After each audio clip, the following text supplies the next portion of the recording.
Assalamualaikum warahmatullahi wabarakatuh. Perkenalkan, saya Eko Susilawati, calon guru penggerak Angkatan 7 Kabupaten Bekasi. Pada kali ini saya akan memaparkan modul 1.4 tentang budaya positif. Selamat menyaksikan. Selamat pagi semua, ku nantikan dirimu di depan kelasmu, menantikan kami. Guruku tersayang, guru tercinta, tanpamu apa jadinya aku? Tak bisa baca tulis, mengerti banyak hal, guruku terima kasihku. Nyatanya diriku kadang buatku marah, namun segala maaf kau berikan.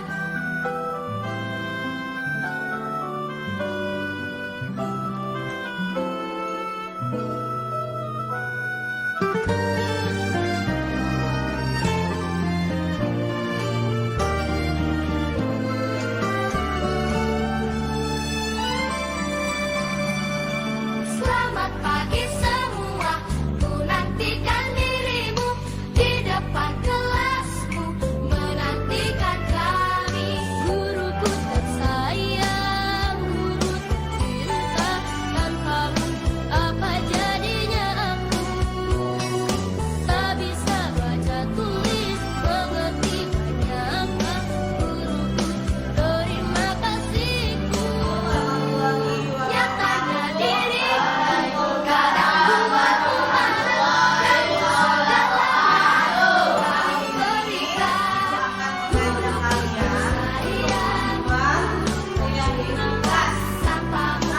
apa jadinya aku? Tak bisa baca tulis, mengerti banyak hal, guruku terima kasihku. Guruku tersayang, cinta, tanpamu apa jadinya aku? Tak bisa tulis, mengerti banyak, terima kasihku.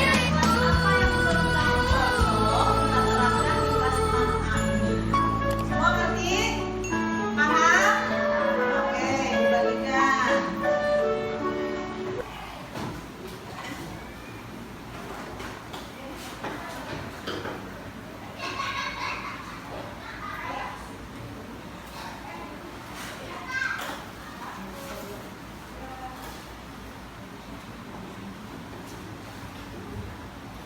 Ya, boleh 2, boleh 3, terserah. Yang menurut kalian sesuai untuk kelas kita ya. Andin.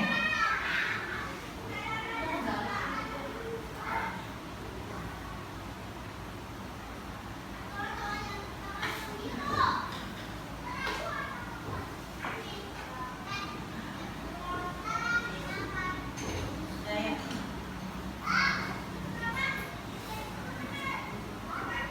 Sudah selesai? Ya, sekarang Ibu minta kalian untuk menempelkan di sini secara bergantian. Ayo mulai dari Pak Is. Hanif, ayo susul. Ditempel.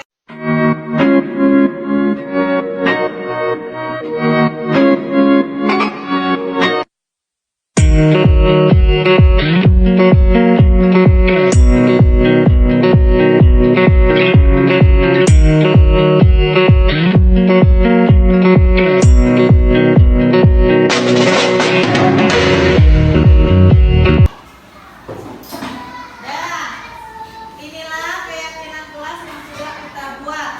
Nanti Ibu akan satukan ya sesuai dengan kategorinya. Nanti kita rumuskan bersama. Oke, terima kasih untuk perjumpaan kita kali ini dalam keyakinan kelas. Ibu ucapkan terima kasih. Wassalamualaikum warahmatullahi wabarakatuh.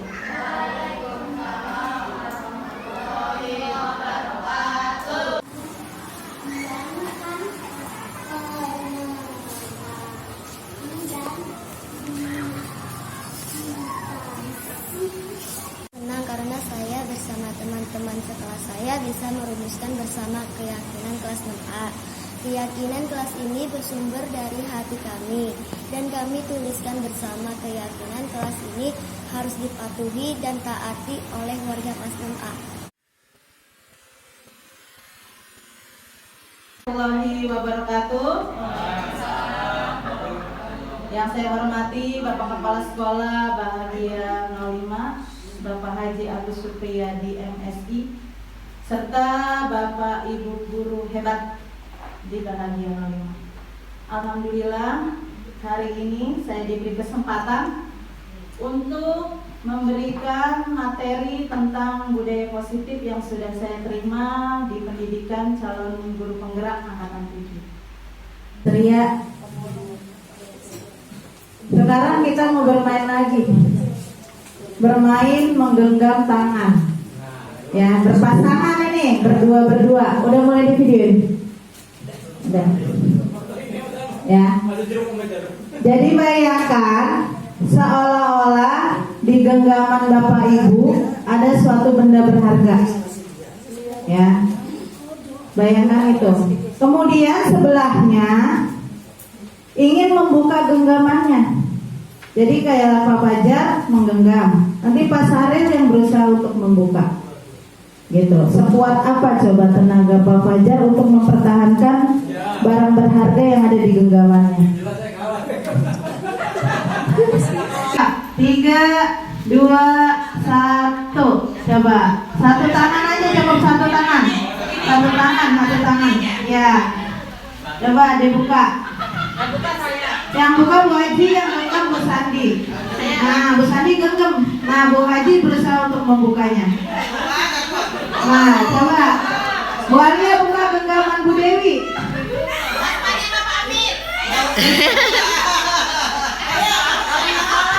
Keras. Coba ya, baru 20 detik. Yang kuat dong, Mas Aril. Ada yang terbuka nggak genggamannya? Bisa. Buka genggaman Bu Dewi. Dapatnya berapa? Cepet. Keren.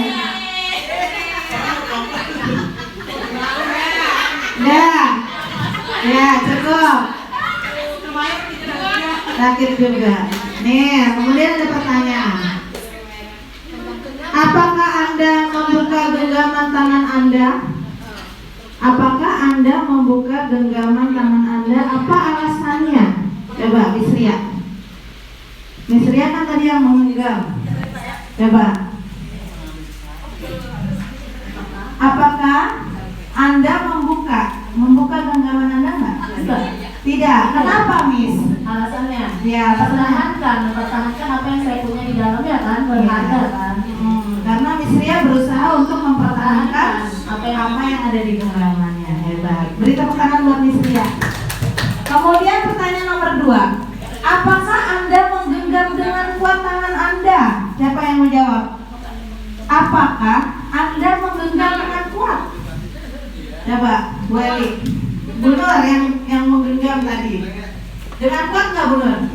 Iya. Dengan kuat. Kenapa Bu Nur? Karena ini alasannya yang saya genggam itu karena saya memegang benda yang berharga. Benda berharga. Jadi nggak mau dilepas. Nggak mau dilepas. Walaupun dengan sekuat tenaga, saya pertahankan apa yang saya genggam. Iya, luar biasa. Beri tepuk tangan dong buat Bu Nur. Pertanyaan ketiga, dalam kegiatan ini sesungguhnya siapa yang memegang kendali atau kontrol untuk membuka dan menutup? Coba Pak Fajar. Maaf. Yang mengontrol saya sendiri. Diri kita sendiri. Yang memiliki kekuatan Kita sendiri untuk mempertahankannya. Iya. Lebih tenaga di Boyko. Kalah ya dia ya. Boyko, tapi saya lain versi ya. Saya tadi coba kasih Bu Sandy. Kalau Bu Sandy gimana? Saya kan tadi sengaja membuka genggamannya. Ya, karena saya membuka hati untuk bagi sesama. Gitu. Keren Bu Sandy. Bu Sandy kok udah membukakan aja lah, biarin untuk berbagi ke Bu Nur gitu. Iya, itulah kita yang beda pandangan, beda persepsi, nggak masalah.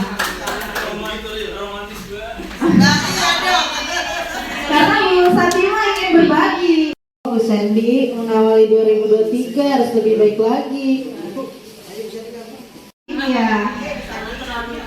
Lanjut kesimpulan dari kegiatan kita tadi, yaitu kesimpulannya kekuatan kontrol atau kendali sejatinya ada pada diri kita sendiri, ya. Sebenarnya Bu Sandy bisa mempertahankan genggamannya, tapi kan kontrolnya itu di Bu Sandy, orang dia yang mau ngelepas, ya kan? Sekuat apapun orang lain mempengaruhi, berusaha untuk menarik tadi, kalau diri kita yang mempunyai kehendak atau kemauan, maka hal tersebut akan bisa terlaksana. Begitupun seorang guru, sekuat apapun kita mengendalikan siswa, maka sesungguhnya kekuatan terbesar ada pada diri siswa itu sendiri. Ini kesimpulan dari kegiatan kita tadi. School. Disiplin. Menyatakan ada 3 motivasi perilaku manusia. Ada 3. Yang pertama, untuk menghindari ketidaknyamanan atau hukuman. Jadi seseorang itu melakukan suatu hal untuk menghindari ketidaknyamanan atau hukuman. Misalnya siswa datang tepat waktu ke sekolah, itu dengan tujuan untuk dia menghindari supaya tidak dihukum. Nih contohnya. Lalu yang kedua, untuk mendapatkan imbalan atau penghargaan dari orang lain. Misalnya Bapak Ibu guru datang tepat waktu, datang pagi sebelum muridnya datang. Untuk dapat apa? Untuk dapat penghargaan, untuk dapat pujian dari atasan, dari pimpinan. Itu contoh salah satunya seperti itu. Terus ketiga, untuk menjadi orang yang mereka inginkan dan menghargai diri sendiri dengan nilai-nilai yang mereka percaya. Jadi sesuai keinginan di hati dia sendiri. Sekarang saya tanya pada Bapak Ibu semua. Bapak Ibu setiap hari datang ke sekolah tepat waktu, ya kan? Datang sebelum bel berbunyi, paling enggak 10 menit sebelum bel itu berbunyi. Apabila tidak ada imbalan, pujian dari atasan, apakah Bapak Ibu akan tetap berusaha untuk hadir tepat waktu? Siapa yang mau jawab? Ya, saya mau. Nih, Pamir, jawab, coba Pamir. Jualin ya. Coba.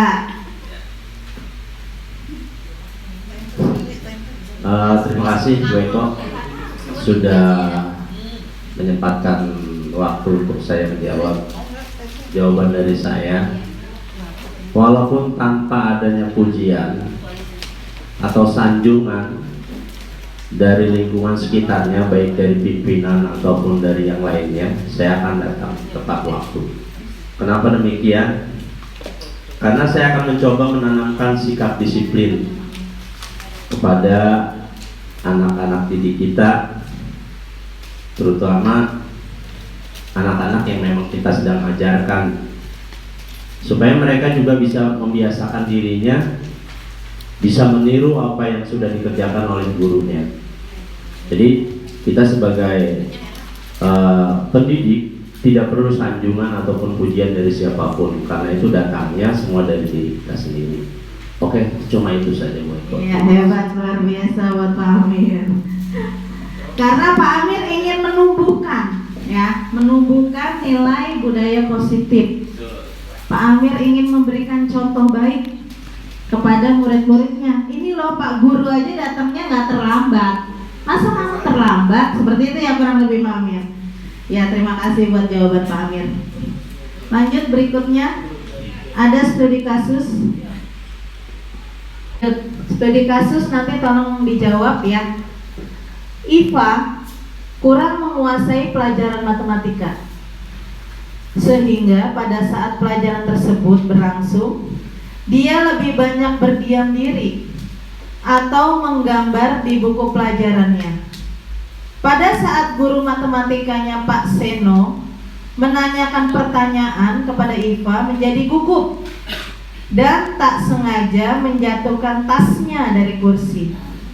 serta tiba-tiba menjadi gagap pada saat berupaya menjawab.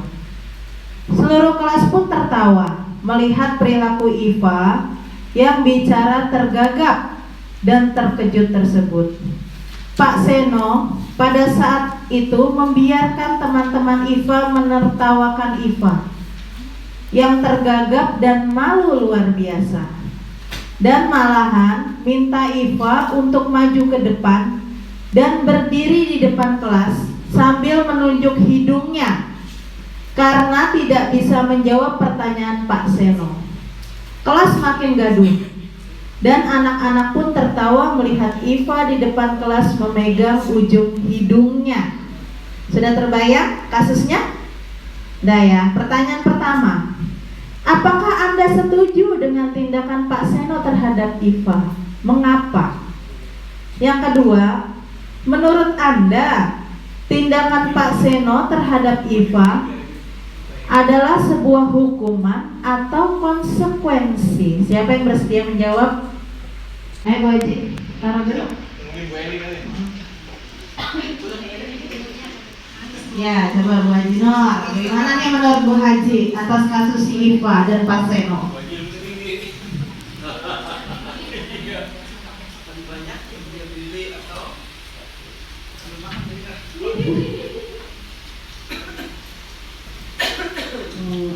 Apakah Anda setuju ya? Ya, setuju dengan tindakan Pak Seno terhadap Iva. Mengapa gitu ya? Nah, Bu Haji setuju nggak dengan Pak Seno? Kurang setuju Eno. Iya, kenapa Bu? Karena Pak Seno ini seakan-akan memberikan apa ya? Memberikan hukuman atau mempermalukan Iva di depan kelas gitu. Sedangkan kita sebagai guru kan kalau bisa tidak boleh ya, tidak boleh memberikan hukuman apalagi mempermalukan anak didik kita, ya kan?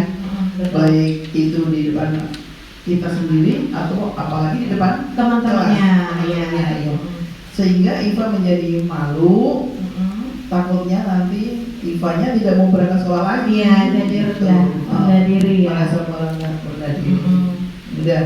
Yang kedua, Ya, itu termasuk hukuman atau konsekuensi yang disuruh tunjuk hidungnya karena nggak bisa jawab matematika. tidak bisa apa bisa sih? Tidak bisa, dia tidak bisa. Oh, tidak bisa. Mungkin suatu konsekuensi aja Bu Iko. Konsekuensi. Iya, konsekuensi kalau hukuman tunjuk hidung kamu gitu doang ya? Iya, tunjuk hidung. Berdiri di depan kelas. Iya, yang nggak bisa tunjuk hidungnya gitu ya, yang bisa jawab. Yang nggak bisa. Berarti kalau disuruh berarti dihukum dong. Iya, dihukum. Iya, betul. Kalau disuruh berarti dihukum. Padahal kalau menurut kita kan nggak boleh ya. Iya, betul. Iya.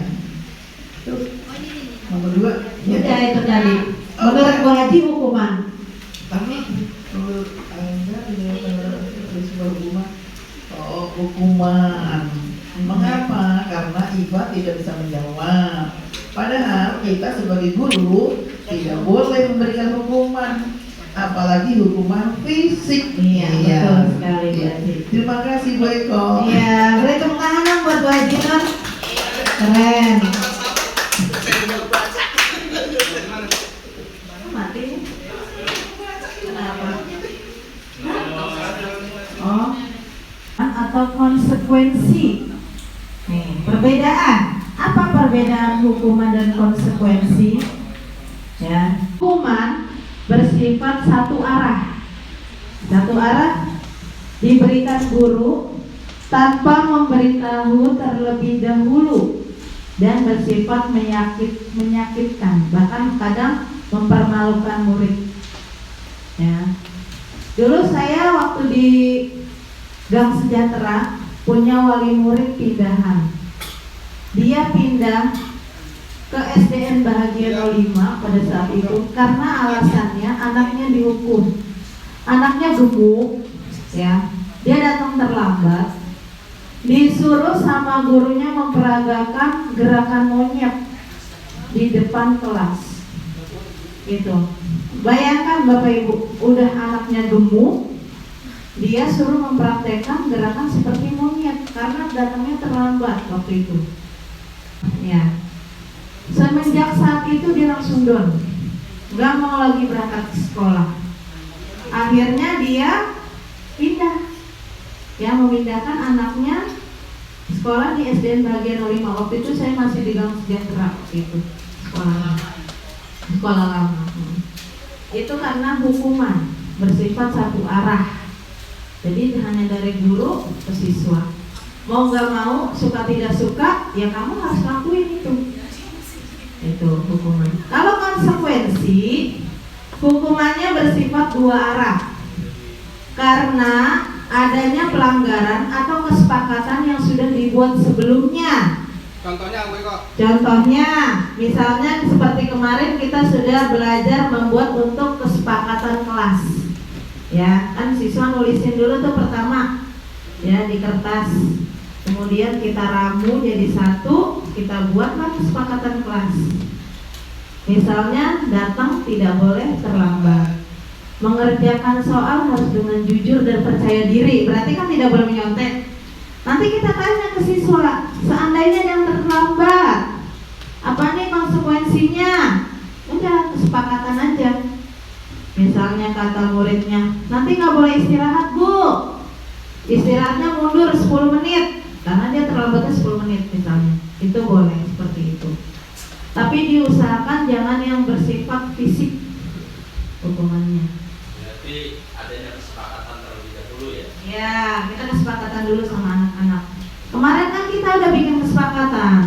Kamu yang melanggar, kamu udah tahu dong salah kamu apa, hukumannya apa, seperti itu. Ya, Pak Bu, siap. Termasuk hukuman atau konsekuensi. Ya. Nanti pakai HP mainnya. Tolong semua ikut bermain biar aktif. Bisa nggak bisa main tutul aja dah. Oke, nanti dikirim ke link grup. Namanya tutul gitu ya.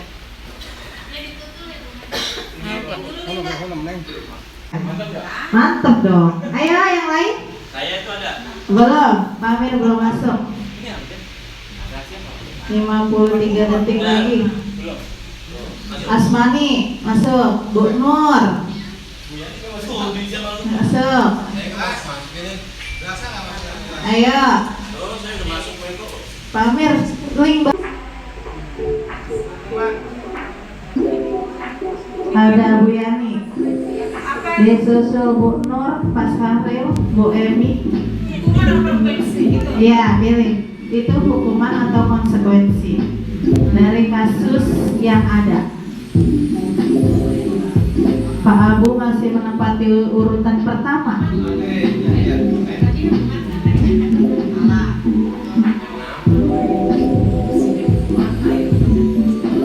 Disusul Bu Nur.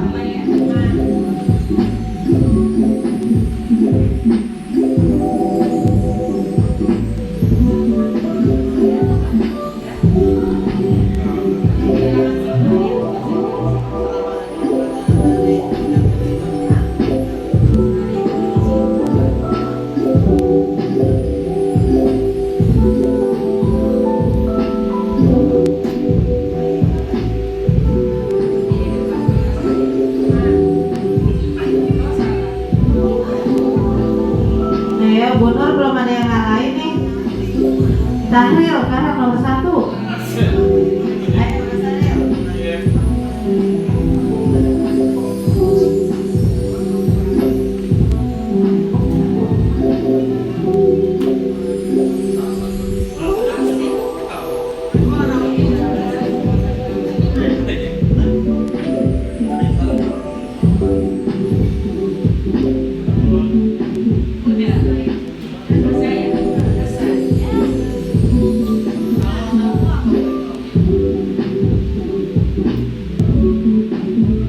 Pemenangnya juara 1 Bu Emi, Bu Emma, Mas Ari.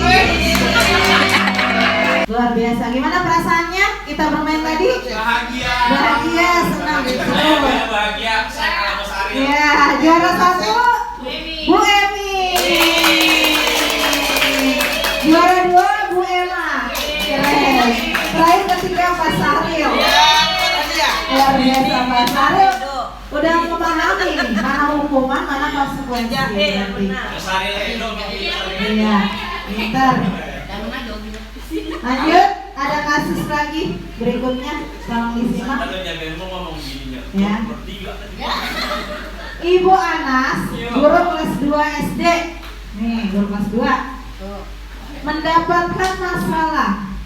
Murid-muridnya tidak bisa tertib berdiri antri di depan pintu kelas dan selalu berebutan masuk ke dalam kelas setelah jam istirahat usai. Ini tentunya sangat mengganggu proses pembelajaran, di mana kelas tidak dapat mulai tepat waktu karena Ibu Anas sibuk menenangkan murid-muridnya untuk waktu cukup lama. Akhirnya Bu Anas berpikir cepat dan mengandalkan stiker bintang. Setiap murid-murid akan masuk kelas setelah jam istirahat, Bu Anas akan mengiming-imingi muridnya dengan stiker bintang. Siapa yang dapat berdiri lurus dan berbaris rapi, antri di depan pintu, dapat bintang, kata Bu Anas. Sebagian besar muridnya menyambut tantangan tersebut dan langsung berdiri rapi di depan pintu agar mendapat stiker bintang. Hal ini terus dilakukan Bu Anas selama beberapa minggu. Karena cukup berhasil membuat murid-muridnya berdiri rapi antri di depan pintu. Sampai pada suatu saat Bu Anas sakit dan terpaksa digantikan Pak Heru. Pak Heru tidak mengetahui tentang stiker bintang tadi, ya. Dan pada saat masuk ke kelas, usai jam istirahat, murid-murid kelas 2 kembali berebutan masuk kelas. Apa yang akan terjadi kira-kira dengan Pak Heru? Ayo, Iin, kira-kira gimana Pak Heru?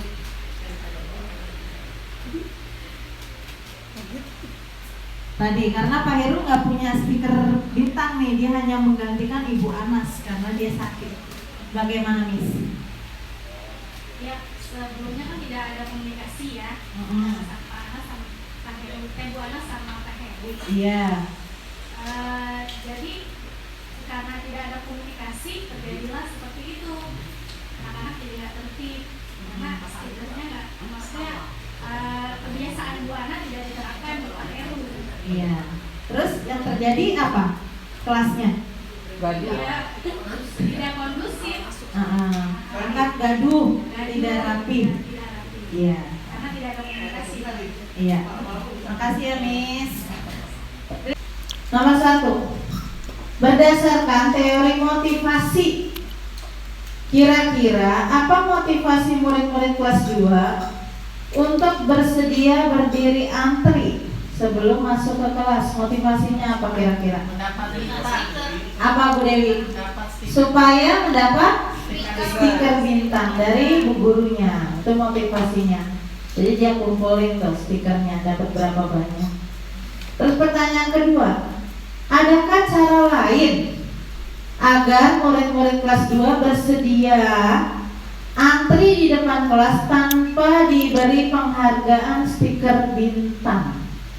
Nah, kira-kira tips dan triknya apa nih supaya anaknya mau ngantri baris rapi tanpa imbalan? Ayo dong Bu guru kelas 2 coba. Guru lain juga boleh. Ujian bisa Untuk mendapat pujian, caranya dengan memberi pujian. Selain pujian, gitu. yang bagus, yang pintar, Yang rapi, gitu. Terus Dewi. Kalau Dewi guru kelas berapa? nggak apa-apa, nggak apa-apa Pak Ujang, nggak harus guru kelas 2. Kalau menurut Bu Nur, kira-kira apa? Bagaimana? Saya kan kelas 4, biasanya itu saya memberikan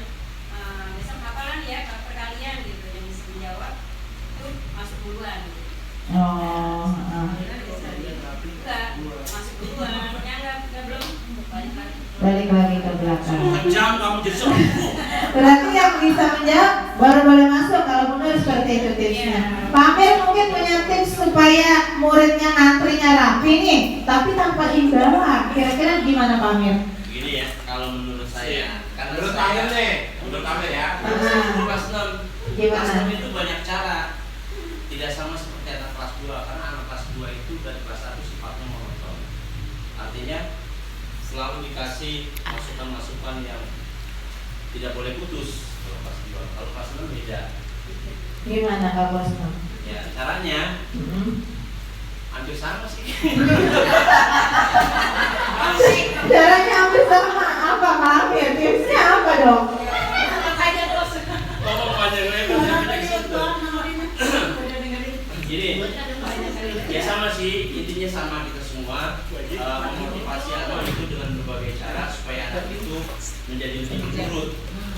Itu tergantung trik dari gurunya masing-masing. Kalau saya sekarang pribadi memberikan motivasi ke anak supaya mereka itu mau baris dan teratur dan lain sebagainya dengan cara-cara tertentu, contohnya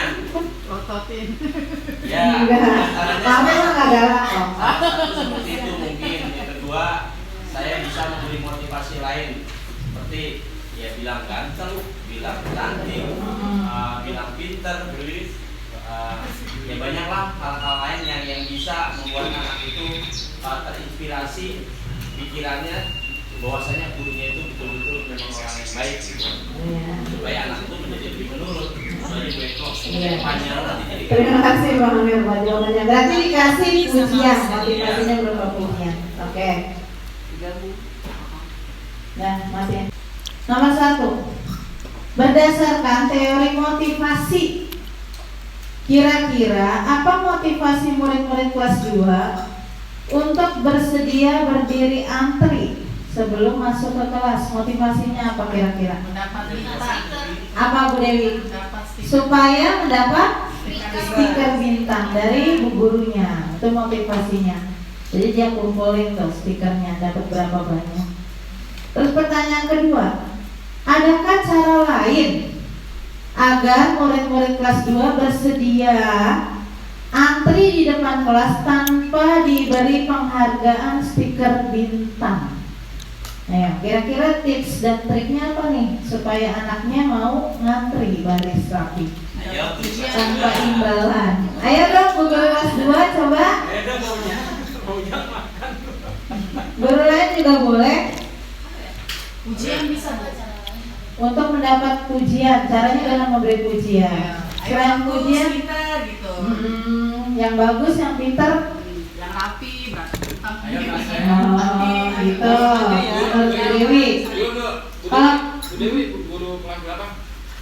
nggak apa-apa, Dua. Kali kan. nggak apa-apa Pak Ujang, nggak harus guru kelas 2. Kalau menurut Bu Nur, kira-kira apa? Bagaimana? Saya kan kelas 4, biasanya itu saya memberikan besok hafalan ya perkalian gitu, yang bisa menjawab itu masuk duluan gitu.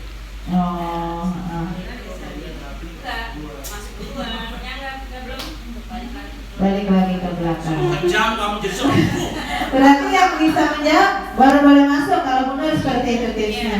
Pak Amir mungkin punya tips supaya muridnya ngantrinya rapi nih, tapi tanpa imbalan. Kira-kira gimana Pak Amir? Begini ya, kalau menurut saya, karena Menurut saya- Amir nih, menurut Amir ya. kelas 6 Gimana? kelas 6 itu banyak cara, tidak sama seperti anak kelas 2, karena anak kelas 2 itu dari kelas 1 sifatnya monoton, artinya selalu dikasih masukan-masukan yang tidak boleh putus. Kalau kelas 2, kalau kelas 6 beda Gimana Kak Bosno? ya, caranya hampir sama sih. Caranya hampir sama apa Pak Amir? Tipsnya apa dong? Ngomong panjang lebar sampai ke situ. Gini, ya sama sih, intinya sama kita semua, memotivasi anak itu dengan berbagai cara supaya anak itu menjadi lebih nurut. itu tergantung trik dari gurunya masing-masing. Kalau saya sekarang lagi memberikan motivasi ke anak supaya mereka itu mau baris dan teratur dan lain sebagainya dengan cara-cara tertentu, contohnya Ototin. ya Tapi emang nggak galak kok. seperti itu mungkin. Yang kedua, saya bisa memberi motivasi lain seperti ya bilang ganteng, bilang cantik, bilang pinter, ya banyaklah hal-hal lain yang bisa membuat anak itu terinspirasi pikirannya bahwasanya gurunya itu betul-betul memang orang yang baik gitu. Supaya anak itu menjadi lebih menurut, menjadi bengkok, panjang nanti jadi. Terima kasih Bang Amir buat jawabannya. Berarti dikasih ujian motivasi. Kalau menurut Boyko sendiri bagaimana contoh untuk menumbuhkan budaya disiplin itu tanpa imbalan?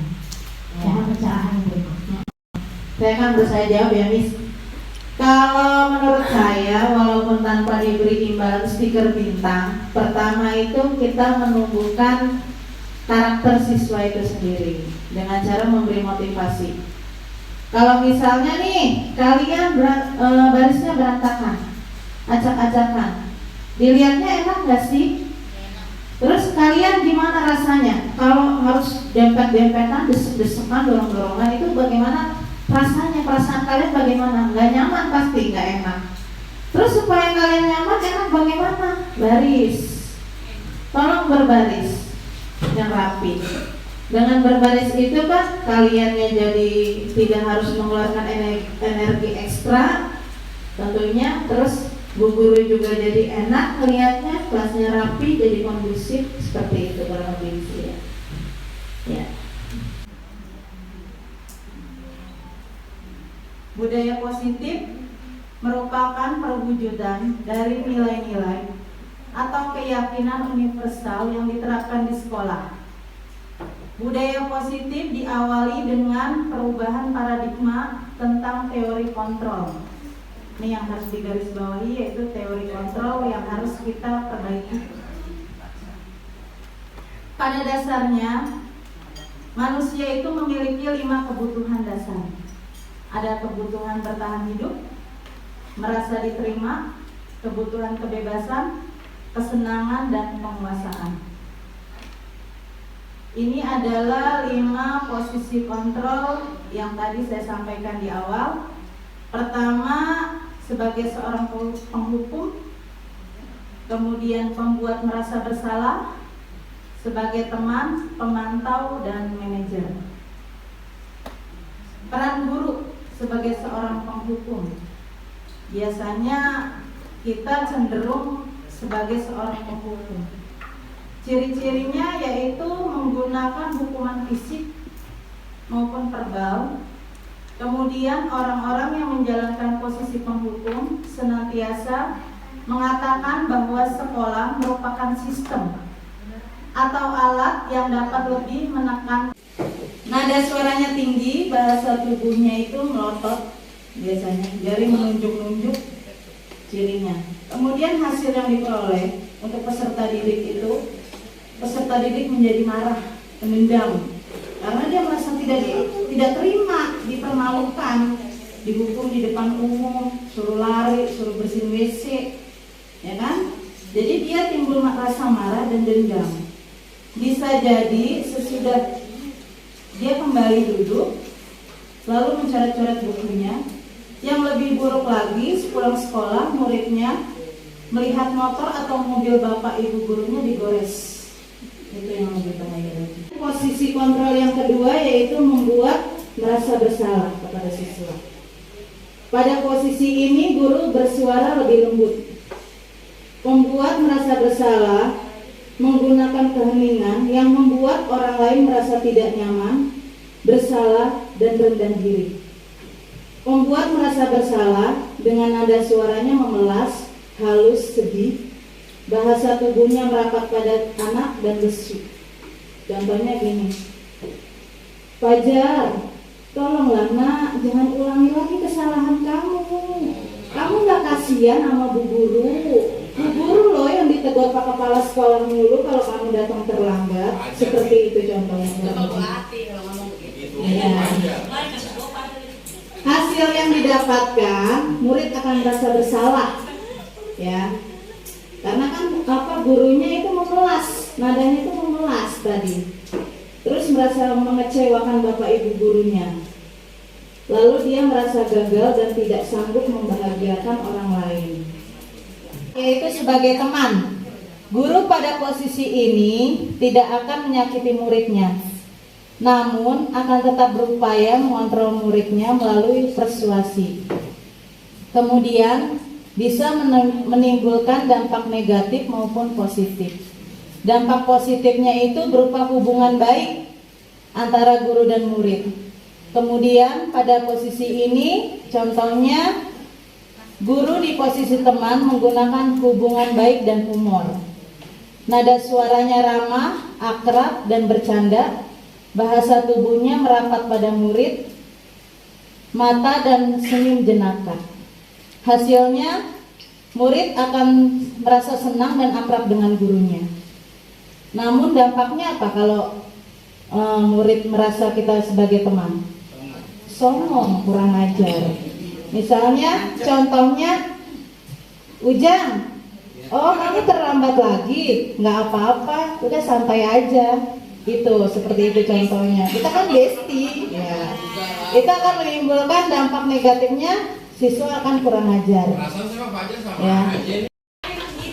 Ya, posisi sebagai pemantau.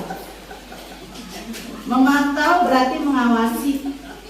Pada saat kita mengawasi, kita bertanggung jawab atas perilaku orang-orang yang kita awasi. Posisi pemantau berdasarkan pada peraturan-peraturan dan konsekuensi dengan menggunakan sanksi atau konsekuensi. Contohnya nada bicaranya datar, bahasa tubuhnya formal. Hasilnya murid memahami konsekuensi yang dijalankan karena telah melanggar salah satu peraturan sekolah. Guru tidak menunjukkan rasa emosi yang berlebihan, menjadi marah, atau membuat merasa bersalah. Contohnya seperti ini. Fajar, berkali-kali kamu terlambat. Berkali-kali. Berarti dia memantau, guru itu memantau. Sudah berapa kali nih Fajar terlambat. Gitu. Itu contoh, kata-kata contoh. Posisi sebagai manajer. Nih. Adalah posisi di mana guru berbuat sesuatu bersama dengan muridnya, mempersilahkan murid, mempertanggungjawabkan perilakunya, mendukung murid agar dapat menemukan solusi atas permasalahannya sendiri.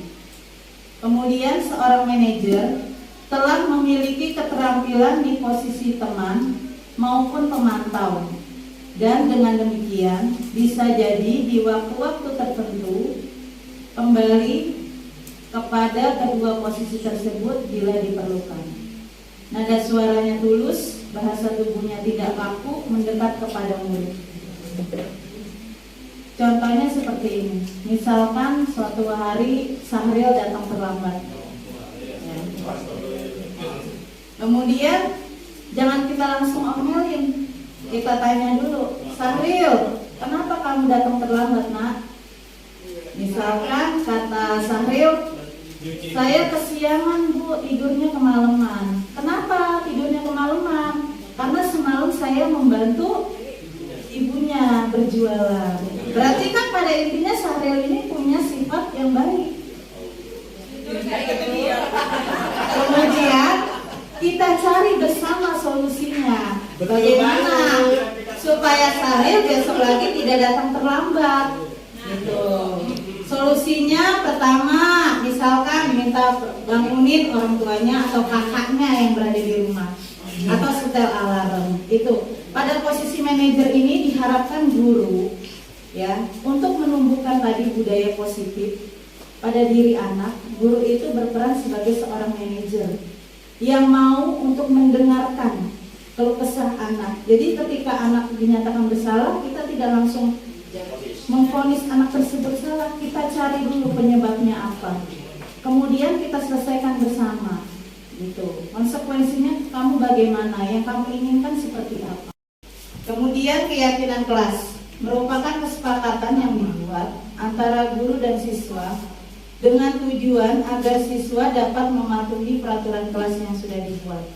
Dan siswa memiliki keyakinan bahwa ia dapat menjalankannya dengan baik. Dalam pembuatan keyakinan kelas harus terdapat nilai-nilai kebajikan di dalamnya, seperti mandiri, beriman, gotong royong, kreatif, disiplin, dan lain sebagainya. Jadi untuk membuat keyakinan kelas ini, siswa kita minta pendapatnya. Coba kalian tuliskan pendapat kalian. Keyakinan kelas apa yang bisa kita terapkan bersama? Kemudian kan siswa menulis menurut mereka apa. Misalnya tidak datang terlambat, harus jujur mengerjakan tugas yang diberikan. Itu. Nanti kemudian setelah siswa menuliskan dalam kertas, guru menyatukannya menjadi sebuah keyakinan kelas. Karena itu sudah disepakati bersama, otomatis ketika salah seorang siswa melanggarnya, dia akan menerima konsekuensinya dengan tidak ada rasa paksaan, ya, dan gurunya tidak mempermalukannya. Sekarang saya minta Bapak Ibu untuk menuliskan di buku Bapak Ibu cukup satu kesepakatan kelas atau keyakinan kelas yang dibuat bersama. Nanti bisa dibacakan, ya. Yang di dalamnya itu ada nilai-nilai kebajikan seperti mandiri, beriman, gotong royong, kreatif, dan disiplin. Saya minta Bapak Ibu untuk menuliskannya satu saja.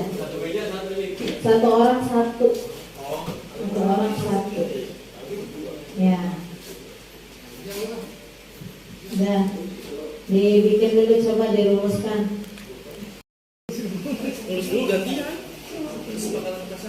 Keyakinan kelas satu saja.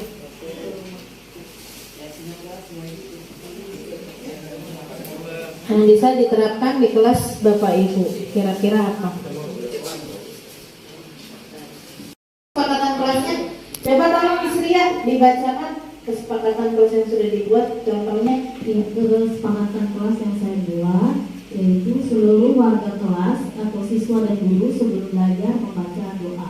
Membaca doa sebelum memulai pelajaran. Tolong ditambahkan Isria sebelum dan sesudah. Oh, sebelum kan pulang berdoa dulu ya. Iya. Ya, betul. Ya, terima kasih Miss. Coba aja. Untuk dalam bidang PJOK, kesepakatannya pembiasaan berbaris di lapangan tanpa dikomandoi dan disuruh. Jadi harus menulis baris, kemudian jadi harus buang waktu. Jadi seluruh siswa sebelum memulai kegiatan pelajaran PJOK harus langsung berbaris rapi, jangan sendirinya. Oke, Pak Saril, coba. Terus. Iya, untuk program yang saya ajarkan pendidikan agama Islam. Iya, apa Pak Saril? Selama 5 atau 10 menit tadarus Al-Quran atau membaca surat-surat pendek. Iya, keren. Karena dengan membaca Al-Quran bernilaikan pahala. Iya, membiasakan ya dari sini ya, membiasakan. Itu saya Ya, terima kasih Pak Saril. Informasinya luar biasa. Nanti kita coba bersama ya. Jadi 10 menit sebelum memulai kegiatan pembelajaran, seluruh siswa melaksanakan tadarus. Membaca surat-surat. Terima kasih Pak Saril untuk masukannya. Salam. Ya.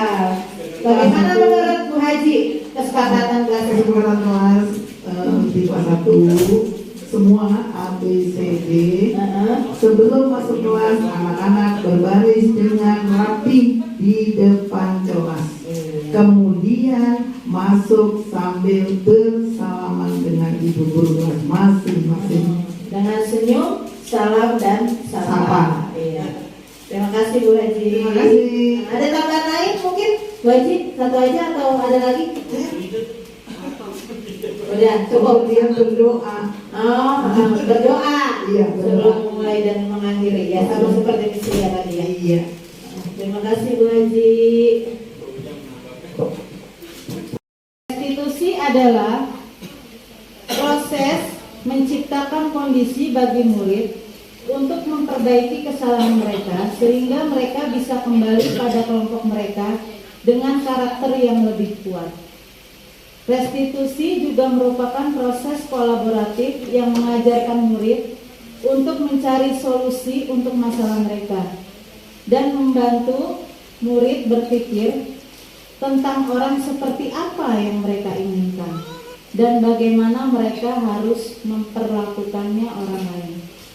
Ini adalah ciri-ciri restitusi yang membedakan dengan program disiplin lainnya. Pertama, restitusi bukan untuk menebus kesalahan, namun untuk belajar dari kesalahan.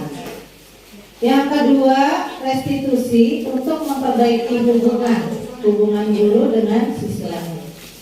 Yang kedua, restitusi adalah tawaran, bukan paksaan. Jadi guru memberikan penawaran atas suatu konsekuensi, ya, dia berbuat salah, jadi guru memberikan tawaran. Kira-kira konsekuensinya apa nih buat kamu? Kemudian restitusi menuntut untuk melihat ke dalam diri. Lalu restitusi mencari kebutuhan dasar yang mendasari tindakan.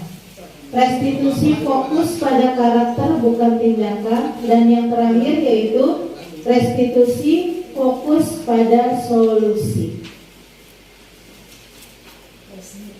Ini adalah segitiga restitusi, dimulai dari dasar, menstabilkan identitas.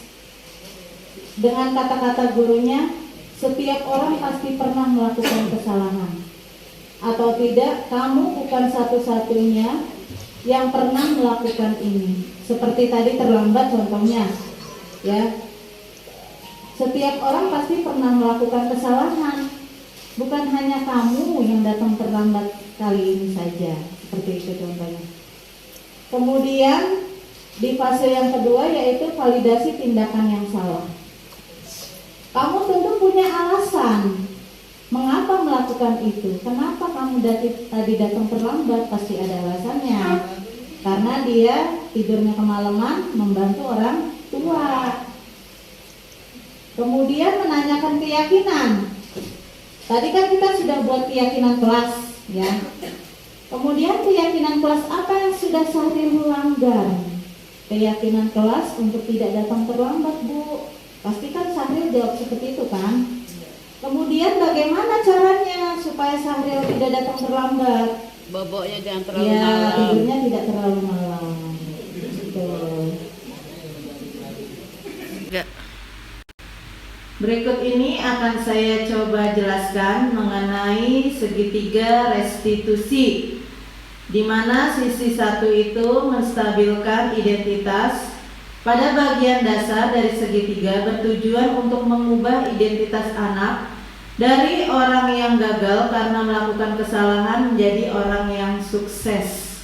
Contoh kalimatnya, berbuat salah itu tidak apa-apa, atau tidak ada manusia yang sempurna. Contohnya misalkan ada anak yang terlambat, kita bisa mengatakan kepada dia berbuat salah itu tidak apa-apa, lain kali tidak usah diulangi lagi.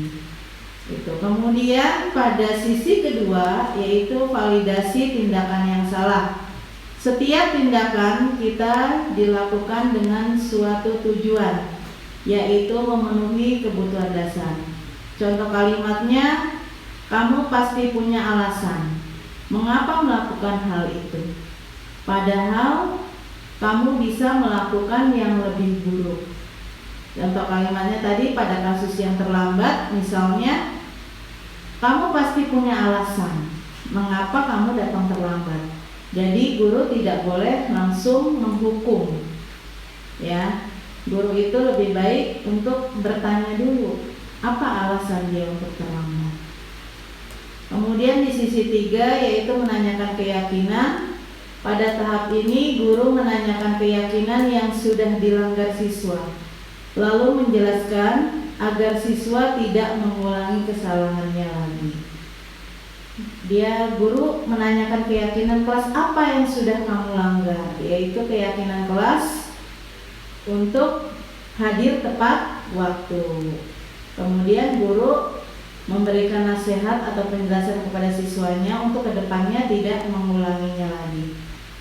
Berikut ini adalah video contoh penerapan segitiga restitusi yang sudah saya terapkan pada siswa saya. Oke. Ya, berikut ini adalah contoh video penerapan segitiga restitusi yang sudah saya jalani di kelas saya.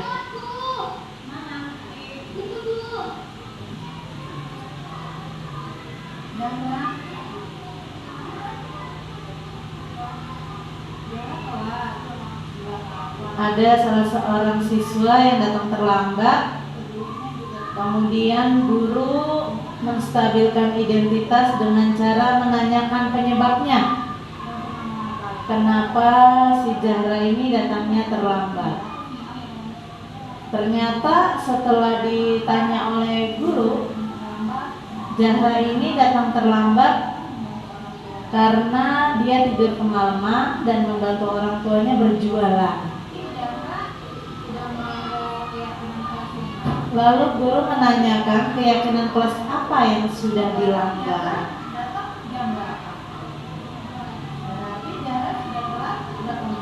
Zahra terlambat 10 menit.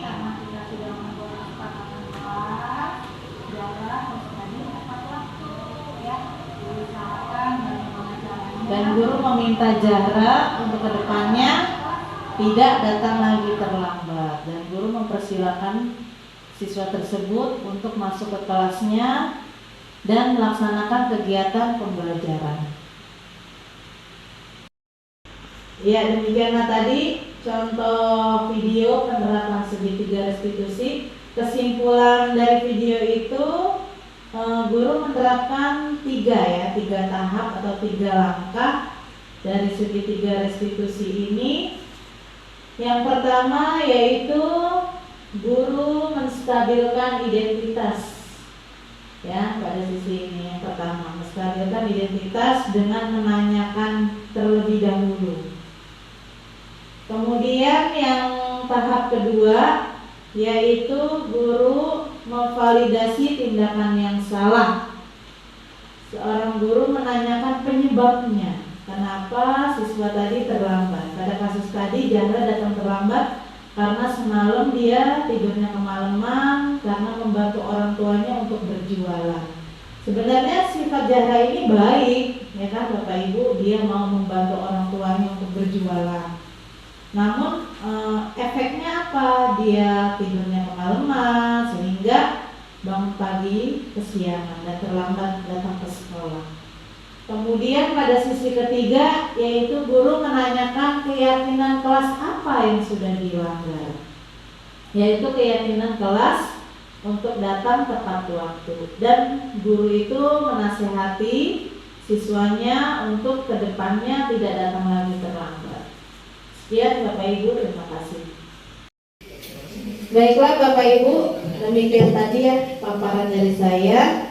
Mungkin dari Bapak Ibu semua ada yang ingin bertanya? Ya, Bu Eli. Boleh berdiri. Boleh. Terima kasih atas kesempatannya Bu Eko. Ya. Saya mau bertanya, menurut Ibu bagaimana cara menumbuhkan budaya positif di sekolah agar efektif? Ya, itu cukup pertanyaan dari saya. Terima kasih Bu Eli untuk pertanyaannya, saya akan coba menjawab. Cara menumbuhkan budaya positif itu yaitu diantaranya dengan mengubah posisi kontrol. Kemarin saya sudah menjelaskan ya posisi kontrol, mulai dari pembuku, merasa bersalah ya. Maka posisi kontrol yang baik itu untuk seorang guru yaitu menjadi seorang manajer kemarin yang mau untuk mendengarkan alasan siswa apabila dia berbuat kesalahan nih. Guru mau mendengarkan alasannya siswa itu apa, ya. Kemudian guru membantu siswanya untuk menyelesaikan masalahnya dengan cara mencari solusinya yang terbaik seperti apa. Itu Bu Eli. Maka dengan demikian ya, dengan kita mengajak siswa itu untuk berdiskusi dari hati ke hati, itu kan akan tumbuh suatu sikap musyawarah ya, menyelesaikan masalahnya. Maka akan terbentuk budaya positif yang ada di diri siswa itu, kemudian akan menumbuhkan budaya positif yang ada di sekolah. Demikian Bu Eli, terima kasih. Ya, Bu Emma, silakan Bu Emma. Assalamualaikum warahmatullahi wabarakatuh. Waalaikumsalam. Saya ingin bertanya bagaimana cara guru agar bisa menjalankan posisi kontrol sebagai seorang manajer. Terima kasih. Ya, terima kasih Bu Emma. Pada umumnya saat ini guru itu terseringnya sebagai seorang penghukum. Ya, lalu Bu Emma bertanya, bagaimana nih cara merubah paradigma kita, pola berpikir kita untuk menjadi seorang manajer? Pertama adanya dengan menumbuhkan motivasi di diri guru itu sendiri. Bagaimana nih caranya kita untuk mau menjadi seorang manajer yang mendengarkan keluh kesah murid kita? Itu dengan cara menumbuhkan di dirinya kesadarannya, menyampingkan egonya, nggak langsung marah ke muridnya. Itu kurang lebih seperti itu ya Bu Emma. Terima kasih. Baiklah Bapak Ibu, mungkin ada yang ingin bertanya lagi mengenai materi kita hari ini. Dipersilakan. Assalamualaikum warahmatullahi wabarakatuh. Waalaikumsalam warahmatullahi wabarakatuh. Di sini saya ingin bertanya Ibu, murid saya di kelas itu selalu berkelahi dan temperamen. Sudah saya tegur dan saya damaikan, saya minta juga untuk membuat surat perjanjian. Tetapi dia tetap saja berkelahi terus. Bagaimana solusi terbaik untuk menyelesaikan masalah ini? Terima kasih. Iya, baik. Terima kasih Bu Asmani atas pertanyaannya. Saya akan coba menjawab ya Bu. Mungkin kalau menurut saya, solusi dari saya itu pertama dengan cara memanggil orang tuanya ke sekolah. Kemudian kita diskusikan bersama penyelesaian masalah apa yang terbaik untuk dia. Lalu kita identifikasi dulu penyebabnya apa nih anak ini sering berkelahi di kelas. Setelah itu kita cari solusinya bersama. Kalau misalnya masih begitu, mungkin lebih baik dibawa ke psikolog atau ke psikiater. Kita cari lebih mendalam lagi. Itu menurut saya seperti itu. Terima kasih ya Bu Asmani atas pertanyaannya. Baik Bu Eko, di sini saya mohon minta untuk penjelasan lagi yang berkaitan dengan restitusi dalam menghadapi siswa. Baik Bu Asmani, saya akan coba jelaskan kembali ya mengenai restitusi. Restitusi adalah proses menciptakan kondisi bagi murid untuk memperbaiki kesalahan mereka, sehingga mereka bisa kembali pada kelompok mereka dengan karakter yang lebih kuat.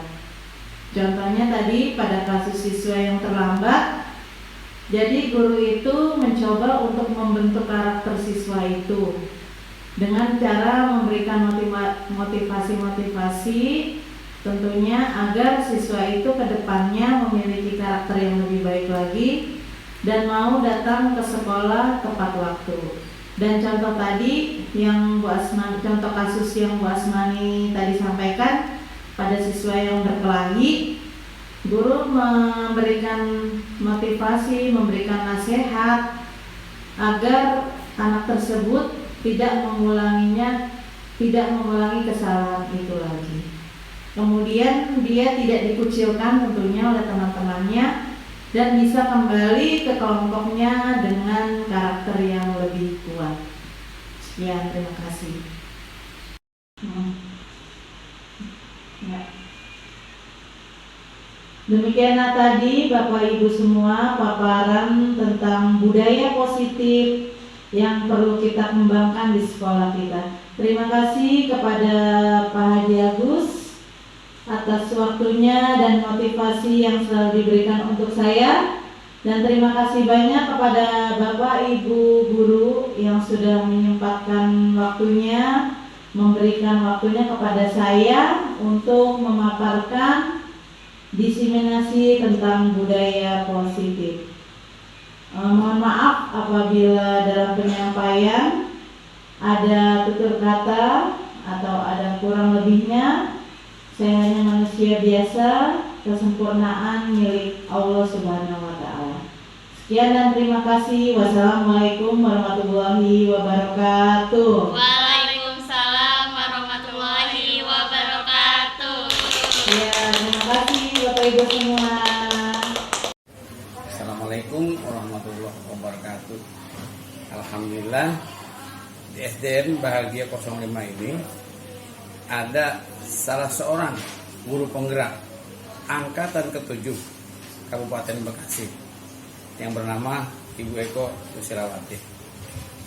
Dan harapan kami di sekolah ini dengan adanya guru penggerak agar menjadi motivasi buat teman-temannya untuk mengikuti jejak-jejak Bu Eko menjadi guru penggerak angkatan berikutnya di Kabupaten Bekasi. Harapannya adalah nanti guru penggerak itu bisa memotivasi dirinya, memotivasi temannya, dan memotivasi warga sekolah. Berguna untuk pembelajaran di sekolah dan juga tentu sangat berguna untuk KBM dan peningkatan mutu di sekolah itu. Saya sebagai kepala sekolah SDN Bahagia 05 sangat terbantu dengan Ibu Eko masuk dalam guru penggerak. Karena pengetahuan-pengetahuan yang dari Bu Eko terima di dalam guru penggerak itu banyak yang langsung didiseminasikan kepada teman-teman. Sehingga saya sangat terbantu untuk menyampaikan informasi-informasi tentang bagaimana perilaku guru di zaman kurikulum merdeka ini. Harapan saya sebagai guru penggerak, lebih khusus di Bahagia 05, agar terus Bu Eko memacu diri dan juga mengasah diri, memperbaiki, juga menggali informasi-informasi guru penggerak dan bisa nanti diterapkan di SDN Bahagia 05 ini. Mudah-mudahan SDN Bahagia 05 ini menambah lagi guru penggerak yang lainnya. Demikian, Assalamualaikum warahmatullahi wabarakatuh. Setelah Bu Eko memaparkan diseminasinya tentang budaya positif, banyak yang saya ketahui, diantaranya yaitu 5 posisi kontrol seorang guru yang saya ketahui. Posisi kontrol ini untuk dapat menumbuhkan budaya positif yang ada di kelas dan di sekolah. Seorang guru sebaiknya memposisikan perannya sebagai seorang manajer yang mau untuk mendengarkan, untuk menyelesaikan masalah siswanya, dan mau membantu siswanya dalam menyelesaikan masalah tersebut. Kebijakan dan nilai kebajikan yang ada pada diri siswa dengan menggunakan langkah segitiga restitusi. Saya pun ingin membuat keyakinan kelas yang bisa saya terapkan di kelas yang saya ampu. Sekian dan terima kasih. Demikianlah tadi paparan modul 1.4 tentang budaya positif. Semoga dapat bermanfaat dan menginspirasi bagi Bapak Ibu semuanya. Sekian, terima kasih. Wassalamualaikum warahmatullahi wabarakatuh.